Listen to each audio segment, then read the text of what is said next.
You have some time to look at questions 1 to 7 now.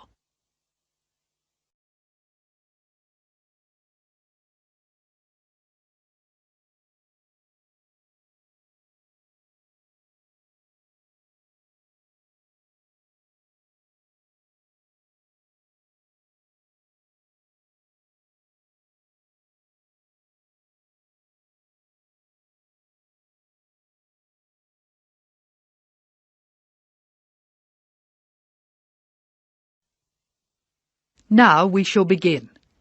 You should answer the questions as you listen, because you will not hear the recording a second time.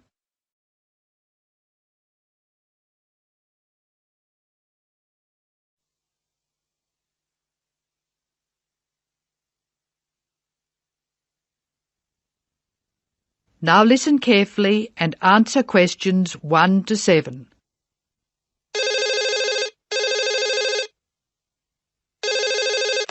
Hello, Megan speaking. Hello, Megan. Hello, Ken. I'm glad you called. Thomas asked me to give you his telephone number. Is that his office number or his home number? I can give you both. His new home number is 9452 3456. Would you like his office number? I think I have it. Does 97314322 sound right? That's it. But the home number is 9452 3456. He moved in last week. Good. I've got that. Now, what would you like to do? Well, I'd like to go dancing, but Jane's hurt her ankle, so she'd rather not. That's a pity. I guess it means she doesn't want to play tennis either. That's right. She says it's okay to go bowling if we don't expect her to do well. Okay, let's do it. I guess we can go dancing some other time. Well, I booked us some time at the bowling alley of Entertainment City. Do you know it? Is it on Smith Street? Down near the university? That's right. It's on the corner of Smith Street and Bridge Road. What time did you book for? The first booking I could get was 8 o'clock. Okay, it's 7 now. What do you want to do first? Well, I think we should leave now. We can meet at the bowling alley. I can't be that quick. I have to call Thomas to start with, and I need to get changed. Okay, I think I'll leave in 10 minutes and meet you in there. That makes sense. I'll take my car, so I'll be quite quick. I'll be out of here in half an hour. Okay. You're so lucky to have a car. You can get around so easily. Well, yes and no. I often spend ages driving around trying to find a park. The traffic can be very bad. Well, that won't be a problem for me, because I'll take the bus. It goes right past my door, and I'll have plenty of time. Sounds good. Who else is coming? I think nearly everyone from the afternoon class will be there. Which class? The big maths class or the afternoon tutorial? The maths class. What's more, we get a concession for large numbers. That's good. I'm trying to keep my expenses down this month. So am I. I expect tonight will cost about $20.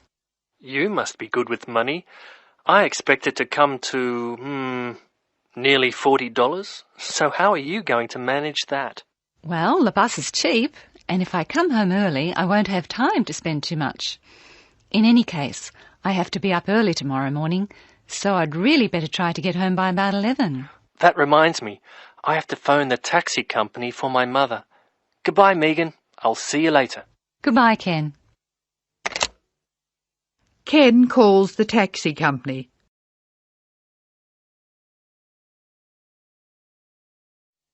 First, look at questions 8 and 9.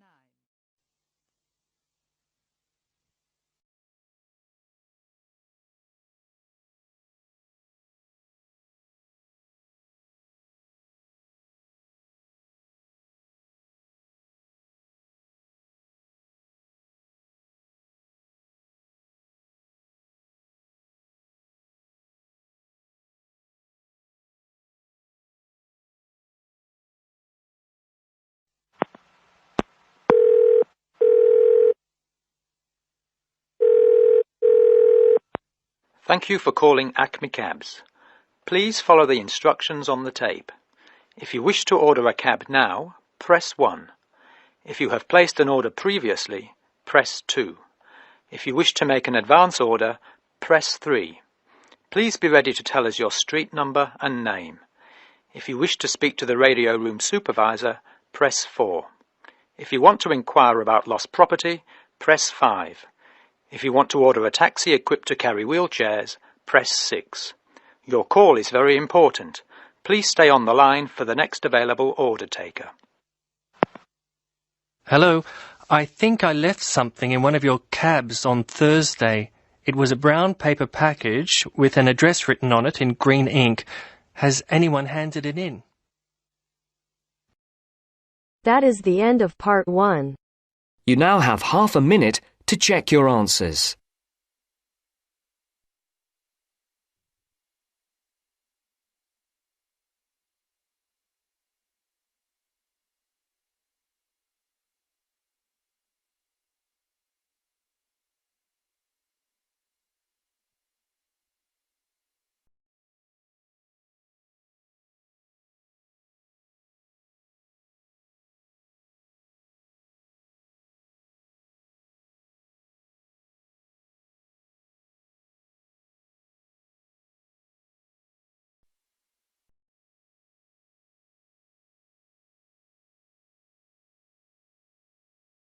Now turns to part 2. Part 2. First, you have some time to look at questions 11 to 16.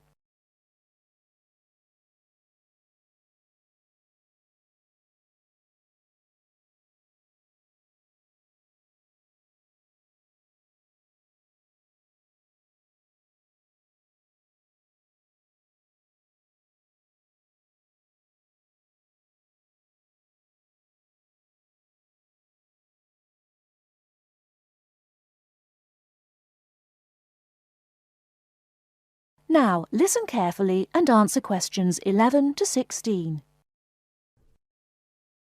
Hi, Joanna. What's the matter? You look a bit depressed. Hi, Kamal. I've just been reading this article in the newspaper about how difficult it is for sociology students to get a job after they graduate. They always want people with work experience. How do you get work experience if they won't give you a job? It's an impossible situation. Yes, I know. It's a real problem. And the article says that some people spend a year or more living at home, doing unpaid voluntary work, just to get something to put on their CVs.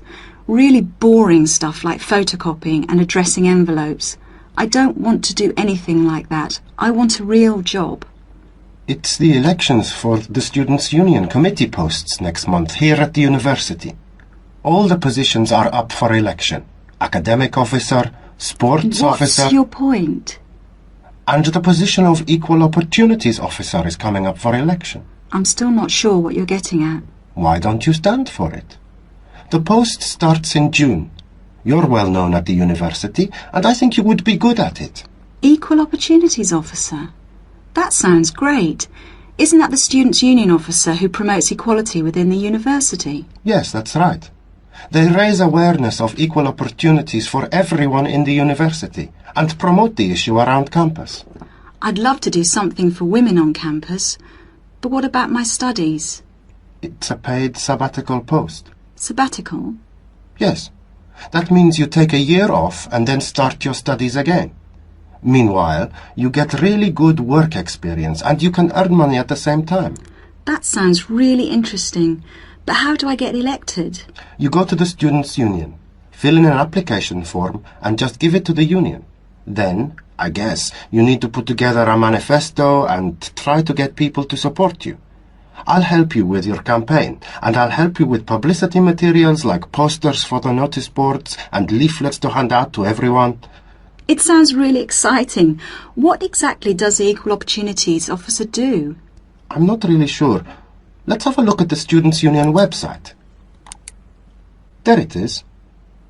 The Equal Opportunities Officer is responsible for anything which concerns women and equal rights, and is responsible to the Students' Union Executive Committee for making sure that any racism or sexism is dealt with.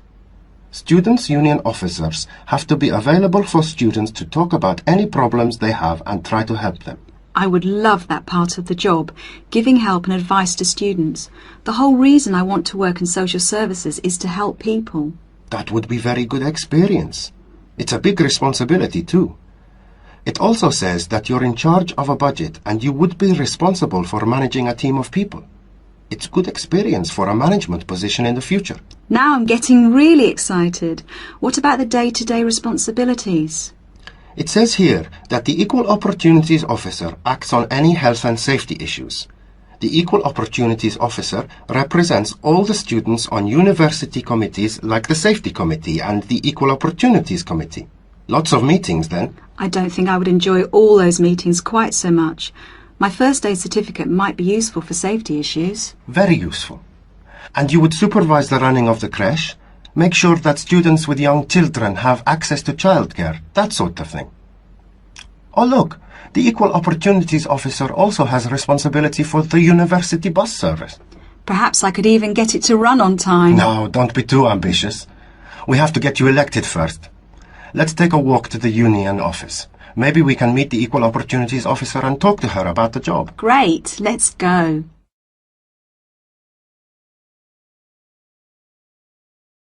Before you hear the rest of the talk, you have some time to look at questions 17 to 20.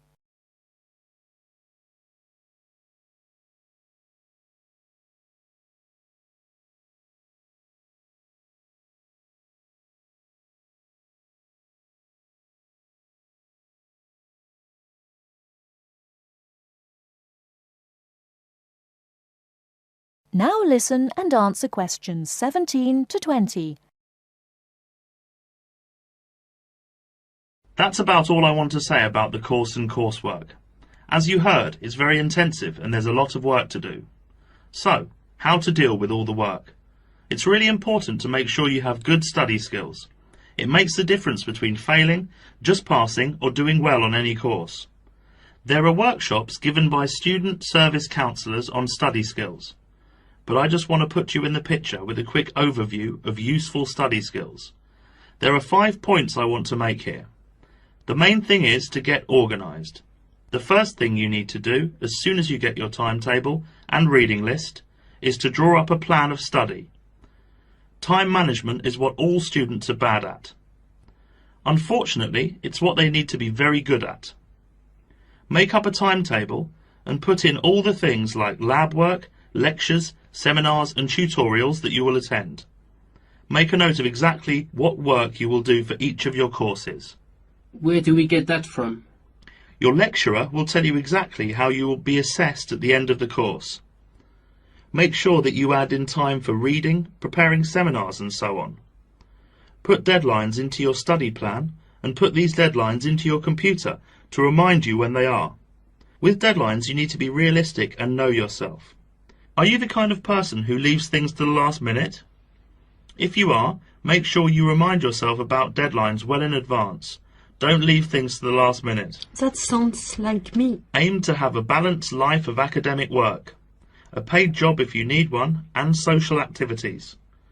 As a rough guide, you should be doing 40 hours of academic work per week, and 5 to 15 hours for a part-time job, no more. The second point is don't be late or miss lectures. Remember, the person giving the lecture is probably the same person who sets your exams. In lectures, you hear information from the person who will be testing you on it. You will take much longer to gather it from other sources. Classes offer an opportunity to ask questions about difficult material, and you won't miss extra information. Thirdly, make sure that you regularly reread your notes from lectures, books and handouts. This will help you remember what you have done. Finally, 2 more important points. We expect you to work long hours on your own. The information we give you in tutorials and lectures is just a starting point, often comprising the main points of themes of the subject. After this, it's up to you to go into detail about the topic and be familiar enough on certain points to give a seminar on it if asked. The next and last point is this. You need to think about what you read and any information you get on a topic. We are looking for students who can evaluate material critically, students who can think critically. Students who simply read and remember information do not make as good progress as students who think about the subject and form their own opinions on it, based on looking at the subject from all points of view. So we are not just learning facts and figures. Facts and figures are an important part of learning, but not the most important thing. It's what you do with them that is critical.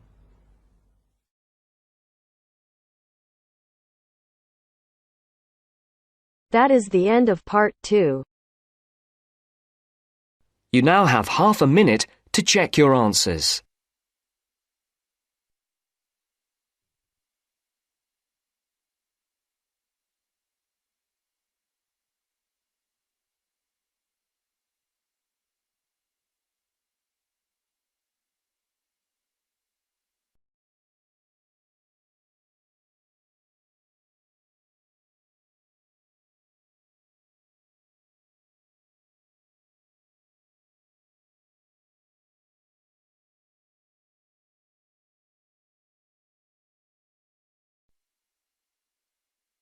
Now turns to part 3. Part 3. You will hear a radio program in which the speakers discuss the importance of looking after old people in winter. First, you have some time to look at questions 21 to 24.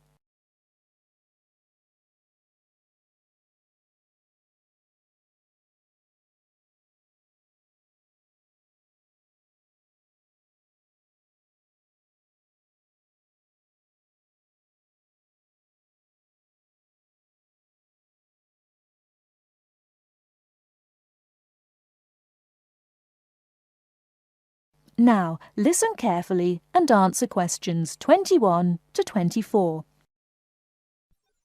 Now listen and answer the questions. Nobody likes cold weather, but for old people it can be particularly uncomfortable and dangerous. They can become cold without even noticing it. To keep warm, they may need help from friends and neighbors like you.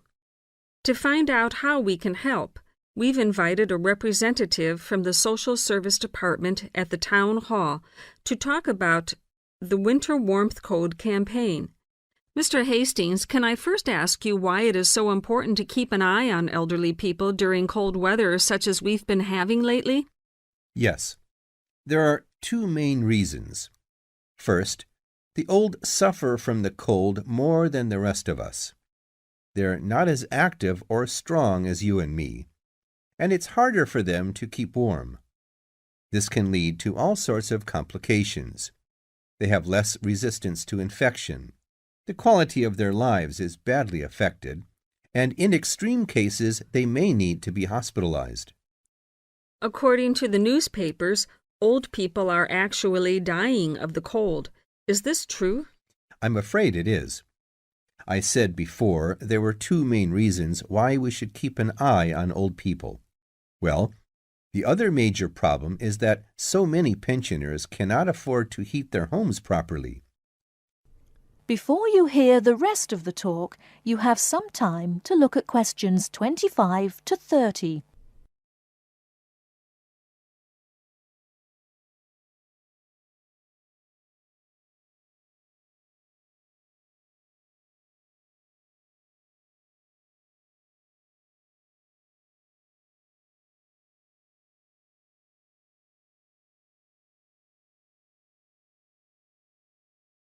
Now listen and answer questions 25 to 30. They may already be living in difficult circumstances. Then, in an exceptionally cold winter such as this one, they may just not have enough money to pay for the extra heating necessary. It seems terrible that in a society such as ours, this should be happening. It is.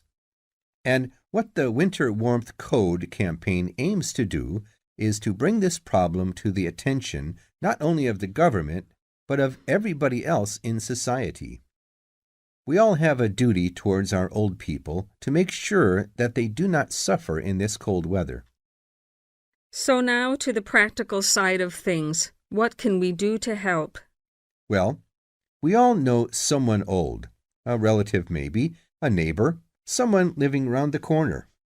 We should adopt that person and make sure that we spare a few minutes every day to check that everything is okay. Make sure, even if the old person is not actually ill, that he or she is not suffering. Check when you go inside that the house or flat doesn't feel cold to you. It's a good idea to try to feel some part of their body, like their face or hands. Old people can become cold without even noticing it, you know. Okay, and if a person is too poor to afford to heat the house or flat? The best thing then is for the old person to live in one room only, and to make sure that that one room is warm. Check that the bed is on an inside wall. Move it yourself if necessary. Check the room for drafts. A lot of cold air gets into the room through old windows or badly fitting doors. Is food important? Yes. Make sure that the old person is eating well. You could help by cooking for them or doing the shopping. Remember, a good hot meal a day makes a big difference. Also, make sure that they are well dressed. Old people need to wear more layers of clothes than we do, particularly at night. One last question, Mr. Hastings. Is there nothing the state can do to help? Oh, yes, indeed. Contact your town hall to find out about local organizations already involved in this kind of work. If there is a local Meals on Wheels service, for instance, you could get your adopted old person on the list. Then, of course, there are also many state benefits which an old person could be entitled to, and which he or she doesn't know about, and which therefore he or she is not claiming. An extra problem here is that it can often be complicated, and old people don't like going to Social Security offices to fill in forms and all that. You can help by finding out for them what possibilities exist for claiming a little extra money from the government, then applying for it for them. That little extra could make all the difference. Yes, indeed. Well, Mr. Hastings, thank you for coming in and talking to us today. Thank you. That is the end of part 3. You now have half a minute to check your answers.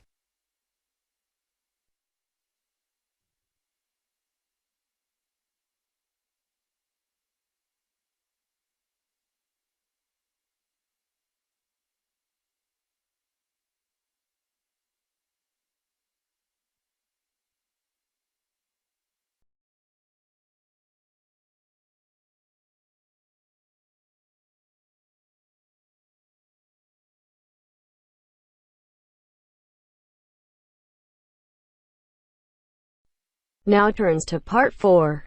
Part 4.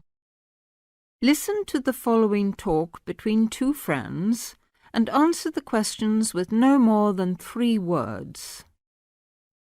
First, you have some time to look at questions 31 to 40.